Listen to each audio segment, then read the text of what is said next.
Selamat siang mahasiswa semua, baik mahasiswa yang mengambil mata kuliah Biologi Krustasea dari Fakultas Perikanan dan Kelautan maupun mahasiswa yang mengambil mata kuliah Karsinologi dari Fakultas dari MIPA ya. Ini kebetulan materinya sama.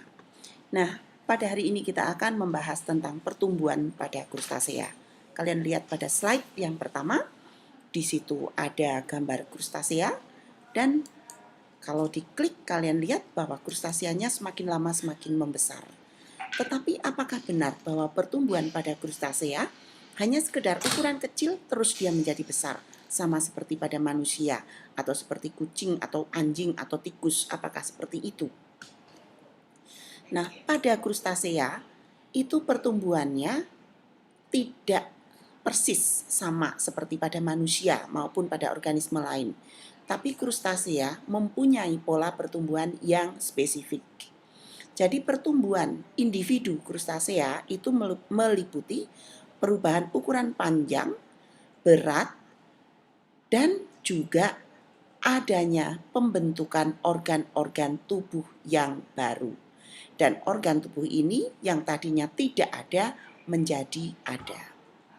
Jadi pertumbuhan ini dimulai dari ketemunya ovum dan sperma, di mana ovum dan sperma ketemu membentuk zigot, kemudian zigot berkembang menjadi embrio, embrio terus berkembang menjadi larva, di mana larva ini sudah menetas dari telur, tapi pada krustasea bentuk larva itu sangat berbeda dengan bentuk krustasea dewasa. Seperti bisa kalian lihat pada gambar pada slide yang kedua ini. Jadi lihat perubahan bentuk pada kepiting ya, mulai dari larva, megalopa, sampai akhirnya menjadi bentuk seperti kepiting dewasa. Jadi pada gambar ini bisa dilihat ada perubahan pada bentuk kepala, bentuk mata, bentuk badan atau abdomen, maupun adanya atau munculnya alat gerak yang baru. Pertumbuhan ini bisa juga dibahas atau bisa juga kita mempelajari pertumbuhan populasi, artinya pertambahan anggota atau pertambahan individu pada suatu populasi. Tapi kita tidak akan membahas hal itu, yang kita bahas adalah pertumbuhan individu krustasea. Nah, mengapa bentuk, ukuran, dan berat krustasea berubah? Ini karena adanya asupan makanan, adanya kondisi internal dan kondisi eksternal yang memadai, sehingga hal itu memicu terjadinya pembelahan mitosis pada sel somatis. Akibatnya, jaringannya berkembang, organ berkembang, dan krustaseanya tumbuh. Pertumbuhan pada individu krustasea ini dipengaruhi oleh faktor eksternal dan faktor internal, sama dengan pada organisme yang lain. Kalau faktor eksternal, karena krustasea hidupnya di air, ini ada yang menentukan pertumbuhan itu kualitas air, makanan, penanganan, ini pada yang budidaya, pada tebar, cuaca atau iklim, adanya polusi, adanya parasit atau penyakit, dan lain-lain. Sedangkan faktor internal yang mempengaruhi adalah umur, status kesehatan, status reproduksi, hormon, status molting, dan genetika. Kalau umur sudah pasti organisme muda tumbuh lebih cepat daripada organisme tua. Kalau status kesehatan, organisme yang sakit pasti tidak tumbuh dengan baik. Status reproduksi, kalau pada krustasea, ada saatnya krustasea pada saat bereproduksi, misalnya saat membawa telur pada betina, dia tidak tumbuh. Tentang hormon, ya karena hormon inilah yang memang menentukan pertumbuhan. Hormon ini mempengaruhi fisiologi tubuh. Nah, pada krustasea ini ada suatu tahapan yang sangat mempengaruhi pertumbuhan, itu yang dikenal dengan status molting, dan ini akan Ibu jelaskan nanti. Dan yang pasti genetika. Genetika itu juga sangat mempengaruhi pertumbuhan pada krustasea. Jadi kalau kita lihat secara ringkas melalui slide, kalian lihat slide yang ke-6, pertumbuhan pada krustasea, seperti halnya pertumbuhan pada organisme lain, itu dipengaruhi oleh faktor lingkungan, baik yang di luar air seperti cahaya matahari, fotoperiod, dan suhu, maupun faktor-faktor lingkungan yang ada di air. Misalnya arus air, salinitas, pH, suhu, dan lain-lain. Kemudian juga dipengaruhi oleh makanan, misalnya mutu makanan, jumlah makanan, cara pemberian pakan, dan lain sebagainya. Sementara faktor internal sudah dijelaskan tadi, umur, status kesehatan, dan lain-lain. Apakah kecepatan pertumbuhan krustasea selalu konstan sepanjang waktu? Nah, kalian coba pikirkan dan kalian renungkan. Apakah kecepatan pertumbuhan krustasea ini tetap dan apakah krustaseanya itu membesarnya sedikit demi sedikit sama seperti kita tumbuh? Atau berbeda? Nah, seandainya krustasea sakit atau stres terserang penyakit pada tebar tinggi, kurang makan, ada perubahan suhu yang ekstrim, penanganan kurang memadai, kena polusi, kualitas air berubah, kemudian lagi membawa telur, apakah mereka akan tumbuh? Dan pada tahap non-molting, artinya saat krustasea itu tidak molting, apakah mereka tumbuh membesar? Bagaimana pertumbuhan krustasea? Kita harus ingat bahwa krustasea kulitnya itu keras. Kulitnya itu seperti baju besi yang membungkus tubuh krustasea. Kulitnya tidak elastis, kulitnya tidak bisa ikut tumbuh. Nah, kalau krustaseanya itu tidak bisa tumbuh, kenapa? Kita harus paham. Kalian lihat pada slide 8, ini ada gambar kepiting betina membawa telur. Nah, telurnya saja sebegitu besarnya. Tentunya dia kesulitan untuk merayap, kesulitan untuk cari makan. Nah, kalau makanan yang didapat juga sedikit, tubuhnya nggak besar-besar, dia nggak molting. Kalau nggak molting ya tidak tumbuh. Apalagi ada telur yang nempel. Kalau telur itu nempel pada abdomen, tentunya krustaseanya nggak bisa molting. Lah, kalau molting telurnya lepas. Nggak jadi si krustasea ini punya anak kan. Nah, terus kita lihat pada slide yang ke-9, di sini ada krustasea yang kena parasit. Ini parasitnya nakal, namanya sakulina. Dia merusak organ kelamin dari si krustasea, kepiting ya. Karena sakulina ini nancap ke dalam dadanya kepiting. Dan ini membuat kepitingnya juga tidak bisa molting. Mungkin kalian pernah belajar tentang grafik pertumbuhan. Lihat slide yang ke-10. Nah, grafik pertumbuhan pada organisme pada umumnya itu kurang lebih seperti pada gambar itu. Itu namanya kurva sigmoid. Kenapa dinamakan sigmoid? Karena bentuknya seperti huruf S. Jadi kalian perhatikan pada waktu larva, pertumbuhannya pelan. Setelah juvenile, pertumbuhannya cepat sampai mencapai dewasa. Setelah dewasa, menjadi pelan lagi. Kenapa? Karena pada masa larva itu adalah masa pembentukan organ tubuh. Jadi energinya dialokasikan untuk pembentukan organ tubuh. Pada masa juvenile, nah saat inilah si organisme ini benar-benar menumpuk energi untuk membentuk massa tubuh. Jadi tumbuhnya cepat. Setelah dewasa, energi yang mereka dapat tidak dapat digunakan untuk tumbuh saja, tapi juga harus dialokasikan untuk reproduksi, baik untuk pembentukan gonad, energi untuk ruaya, maupun energi untuk melakukan kegiatan reproduksi yang lainnya. Sehingga organisme yang dewasa pasti laju pertumbuhannya tidak secepat remaja atau juvenile. Nah, kalau kita mau mempelajari pertumbuhan, apa acuannya? Kalau pada ikan, acuannya kita pakai standar length atau panjang baku. Kalau pada krustasea, itu ada lagi nanti Ibu akan jelaskan.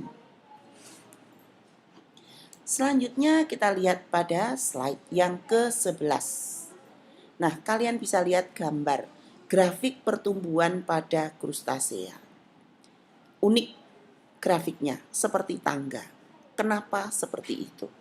Nah, grafik pertumbuhan krustasea yang seperti tangga ini terjadi karena kulit krustasea itu keras. Kulit krustasea itu seperti baju besi atau seperti baju zirah yang dipakai oleh tentara Romawi zaman kuno. Jadi dengan adanya kulit yang keras, krustasea ini tidak dapat tumbuh. Artinya kulitnya tidak dapat membesar, kulitnya tidak elastis. Nah, kalau kulitnya tidak elastis, dia tidak akan membesar-membesar, tetap saja. Jadi bagaimana krustasea tumbuh? Kalau krustasea mau tumbuh, kulit yang lama harus dilepas. Sehingga krustasea saat itu kulitnya lembut. Saat kulit lembut inilah krustaseanya membesar. Kemudian kulit yang lembut itu akan mengambil zat kapur dari lingkungan, juga menggunakan stok zat kapur dari dalam tubuh krustasea untuk mengeraskan kulit.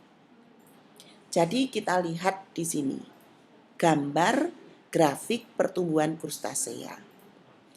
Ada garis yang mendatar atau horizontal. Grafik yang mendatar ini, kalian lihat itu ada waktu pada sumbu X, ada ukuran pada sumbu Y. Jadi pada waktu tertentu, ukuran krustasea tidak berubah. Grafiknya datar. Tapi ada suatu saat, ukuran krustasea tiba-tiba naik dengan cepat. Kalian lihat garis yang tegak. Nah, bagaimana hal ini bisa terjadi? Garis yang mendatar itu terjadi karena pada saat itu krustasea kulitnya keras.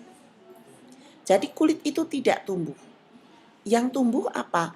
Yang tumbuh adalah tubuh krustasea yang terkurung di dalam cangkang itu, dalam kulitnya krustasea itu. Jadi di dalamnya tumbuh, tapi ya cuma tumbuh saja, tidak nampak membesar karena masih dikungkung atau masih dikurung oleh kulit yang keras. Pada saat molting, kalian lihat ada garis yang putus-putus, itu menunjukkan waktu molting. Jadi waktu molting ini sebentar, cuma sekedar ngelepasin kulit yang keras. Tapi setelah tubuh krustasea dibebaskan dari kulit yang keras, krustasea tersebut akan menyerap cairan atau menyerap air dari sekitarnya sehingga tubuhnya mekar membesar dengan tiba-tiba. Itu sebabnya sumbu Y di sini naiknya tegak lurus. Nah, setelah molting kulitnya mengeras lagi. Kalau sudah mengeras, krustaseanya tidak membesar lagi sehingga grafiknya kembali mendatar. Jadi itulah grafik pertumbuhan pada krustasea seperti tangga. Kenapa? Karena ada fase molting di mana tubuh membesar dengan cepat dan ada fase tidak molting atau molt interval di mana tubuh ukurannya tetap. Kalau kalian lihat molt interval antara krustasea yang ukuran kecil dan ukuran besar, kalian bisa lihat bahwa molt interval pada krustasea berukuran besar lebih panjang daripada yang ukuran kecil. Kenapa? Karena memang molt interval atau jangka waktu atau periode di mana krustasea tidak molting itu relatif lebih lama. Dan untuk molting, krustasea ini harus menimbun energi, harus mengumpulkan energi dulu untuk tumbuh dulu. Tapi tumbuhnya itu belum kelihatan karena masih terkungkung oleh cangkang.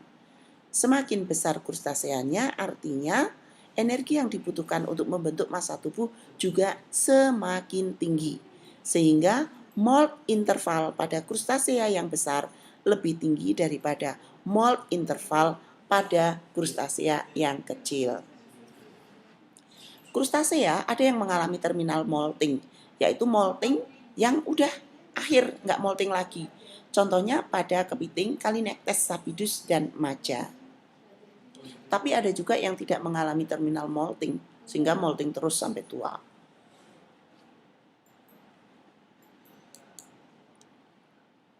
Nah, ini kalian lihat pada slide yang ke-12, pertumbuhan pada krustasea. Lihat ada zoea atau anak kepiting. Zoea 1, 2, 3, 4, kemudian ada megalopa dan ada juvenile. Kalian lihat perubahan ukuran di sini kalian lihat juga perubahan bentuk, dan kalian lihat kemunculan organ-organ tubuh. Jadi, zoea 1 ini akan molting atau ngelupasin kulit.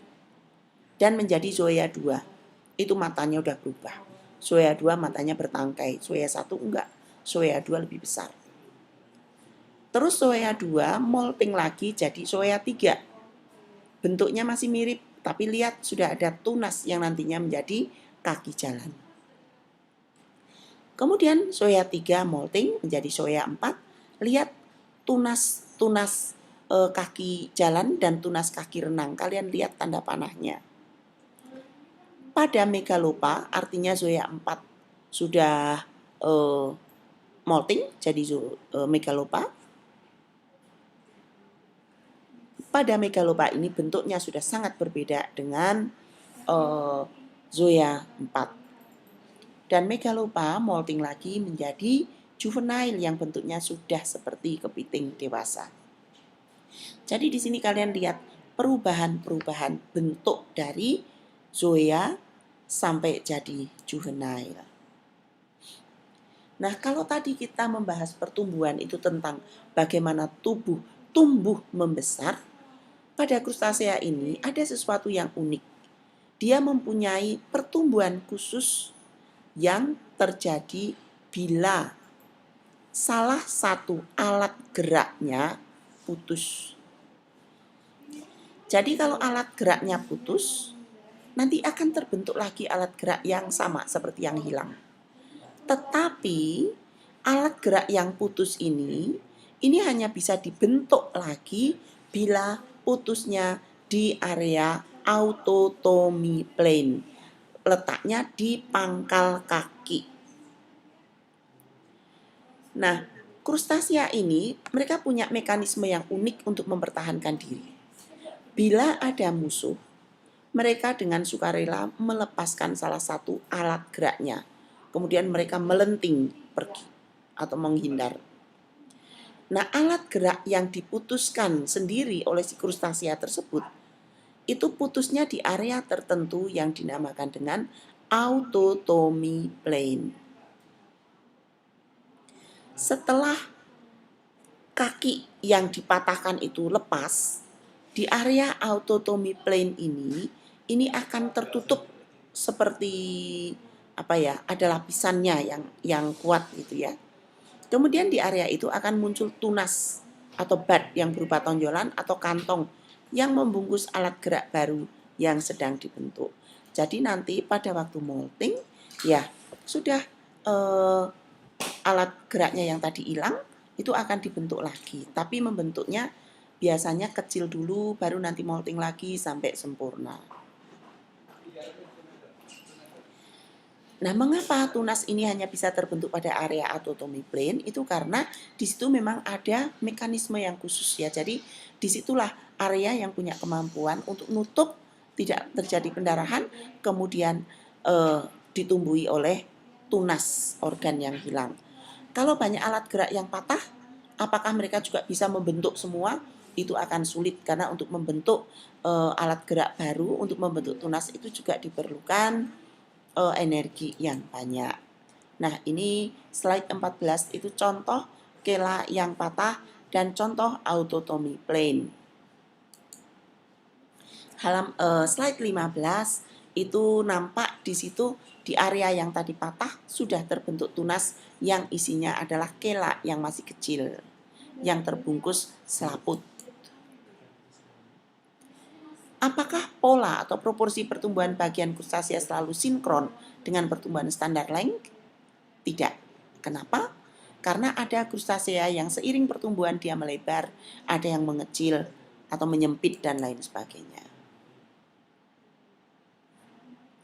Nah, kalau kita lihat pertumbuhan pada krustasea, kalau tubuh secara umum, dia akan tumbuh sesuai dengan pola. Ya. Tapi ada juga organ-organ tubuh tertentu yang tumbuhnya lebih cepat daripada standar pengukuran, yaitu lebar karapas. Contoh kela. Kela pada jantan ini tumbuhnya cepat. Sehingga kalau jantan sudah mencapai dewasa, kelanya menjadi besar. Kalau pertumbuhan organ itu lebih cepat, itu dinamakan dengan alometrik positif. Sedangkan bila pertumbuhan lebih lambat, dinamakan dengan alometrik negatif. Organ tubuh apa yang alometriknya negatif pertumbuhannya pada krustasea? Ini misalnya lebar abdomen krustasea jantan. Karena pada kepiting krustasea ya, kepiting khususnya abdomen itu kalau pada betina itu bundar, lebar, kalau pada jantan kecil, menyempit dan meruncing. Nah, pertumbuhan abdomen ini pada jantan adalah alometrik negatif, pada betina alometrik positif karena lebih cepat dari panjang baku. Nah, seandainya suatu organ tumbuh dengan kecepatan yang sama dengan panjang baku, itu dinamakan dengan isometrik. Di sini Ibu cuma pengen menunjukkan beda jantan dan betina. Kalian perhatikan gambar yang di sebelah kanan. Kalian lihat pada jantan perutnya meruncing, abdomennya meruncing. Pada betina abdomennya melebar. Kenapa? Pada betina abdomen yang lebar diperlukan untuk membawa telur. Pada jantan, kela besar dibandingkan betina. Kalian lihat pada kepiting uka, itu kelanya besar dan digunakan untuk display atau menarik lawan jenis. Nah, sekarang kita akan membahas tentang molting. Molting atau pengelupasan kulit atau rangka luar. Molting ini dilakukan secara berkala. Jadi krustasea harus molting kalau mau tumbuh. Kalau nggak bisa molting, nggak bisa tumbuh. Molting ini terjadi karena tubuh krustasea tumbuh membesar, sedangkan kulit kerasnya tidak membesar. Kulit lamanya menjadi sesak dan diganti dengan kulit yang baru. Nah, proses penggantian dengan kulit yang baru ini yang dinamakan dengan molting atau egg disease. Bila seekor krustasea akan melakukan molting, hal yang paling penting yang harus ada adalah sudah terbentuk kulit baru di bawah kulit yang lama. Dan proses pembentukan kulit ini harus selesai sebelum krustasea mengalami pengelupasan kulit. Setelah kulit yang baru terbentuk sempurna, kemudian krustaseanya ini sudah siap, maka kulit lama akan dikelupas atau terjadi proses molting. Kemudian krustaseanya menyempurnakan kulitnya. Kulit yang lunak, gede tapi lunak, itu akan dikeraskan. Dikeraskannya dengan cara apa? Dengan cara mengambil kalsium karbonat dari lingkungan. Bisa juga dari kalsium karbonat yang merupakan cadangan dalam tubuh krustasea itu. Pada slide ke-21 kalian bisa melihat kepiting lagi molting. Lihat itu ada yang Ibu taruh tulisan mold line. Apa itu mold line? Mold line adalah garis yang nantinya terbelah pada saat krustasea ini molting. Posisinya itu di belakangnya karapas. Kalian lihat itu. Jadi krustaseanya itu jalan seolah-olah mundur sampai badan terlepas dari cangkang. Nah, ini contoh yang jelas pada slide 22. Kalian perhatikan ukurannya, perhatikan cangkangnya dan perhatikan organisme yang baru keluar dari cangkang tersebut. Ukurannya jauh lebih besar. Ini adalah exuvie atau cangkang kosong. Itu krustaseanya udah keluar, tinggal kulitnya.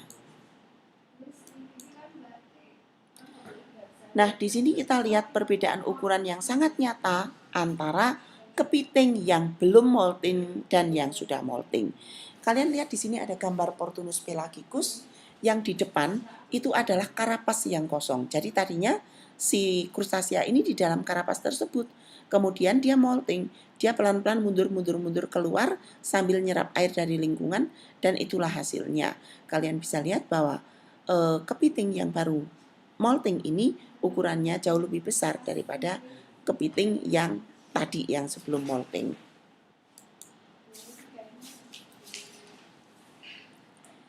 Nah, kalau ini tentang molting yang tidak sukses. Jadi molting itu suatu proses yang rumit dan kadang-kadang sukses, kadang-kadang tidak. Di sini kita lihat ada kela yang patah. Kalau cuma sekedar kela yang patah, aman. Jadi si krustasianya nanti keluar dari cangkang yang lama, tapi kelanya nggak ada. Nggak apa-apa, itu masih bisa hidup. Yang bahaya, kalian lihat gambar 26. Di sini ada kulit punggung yang robek.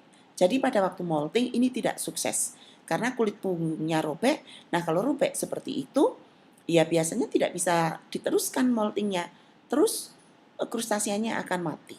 Karena molting ini memang benar-benar sesuatu yang sifatnya krusial, sesuatu yang sifatnya rentan. Nah, molting dan kanibalisme, apakah ada kaitannya? Ada. Jadi, kan kepiting terutama itu pada dasarnya itu kanibal. Kadang-kadang mereka makan kawannya sendiri. Nah, di sini kalian bisa lihat ada gambar kepiting di dalam ember. Satu kepiting dikelilingi oleh 3 ekor kepiting. Nah, hal itu biasanya terjadi bila kepiting ini sudah mau molting. Teman-temannya udah siap-siap, bukannya mau nolong. Begitu molting, kadang belum terbuka betul, sudah diserang oleh temannya dan dijadikan santapan. Nah, itu juga terjadi pada penelitian ibu waktu di Australia. Penelitian ibu hampir gagal gara-gara tidak memahami kanibalisme di kepiting ini sangat besar. Dan memang itu nyata, benar seperti itu. Kepiting yang mau molting itu dikelilingi oleh teman-temannya. Karena di dalam ember, di dalam tempat pemeliharaan tidak ada tempat persembunyian. Kalau di alam, kepiting yang mau molting, mereka akan mencari tempat sembunyi. Nah, kalau misalnya di lab, apa yang harus dilakukan? Supaya kepitingnya selamat pada saat molting, kasihlah tempat sembunyi. Jadi mereka bisa sembunyi dan tidak dimangsa oleh temannya bila kulitnya lunak. Kalau tidak molting dalam waktu lama, apa yang terjadi? Itu lihat gambarnya, cangkang banyak ditempelin oleh organisme penempel sehingga menghambat gerakan cangkangnya menjadi berat, cangkangnya rusak. Juga kadang-kadang di ruas-ruas cangkang terisi pasir jadi nggak bisa gerak leluasa.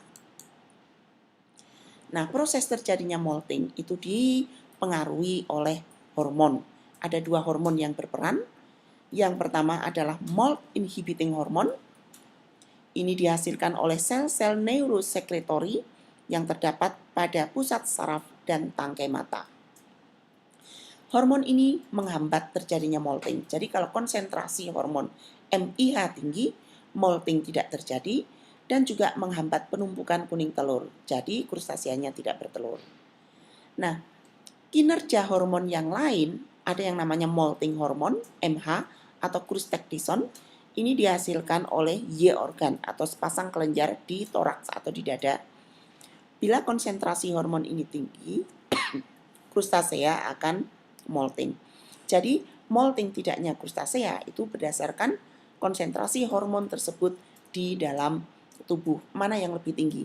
Kalau MIH tinggi, mereka tidak molting. Kalau MH tinggi, mereka molting. Pada budidaya kepiting atau budidaya udang, sering ada ablasi tangkai mata atau pemutusan tangkai mata. Maksudnya apa?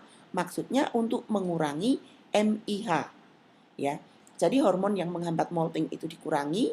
Harapannya apa? Supaya organisme yang dipelihara itu cepat molting. Kalau cepat molting kan artinya cepat besar. Kalau dijual menguntungkan.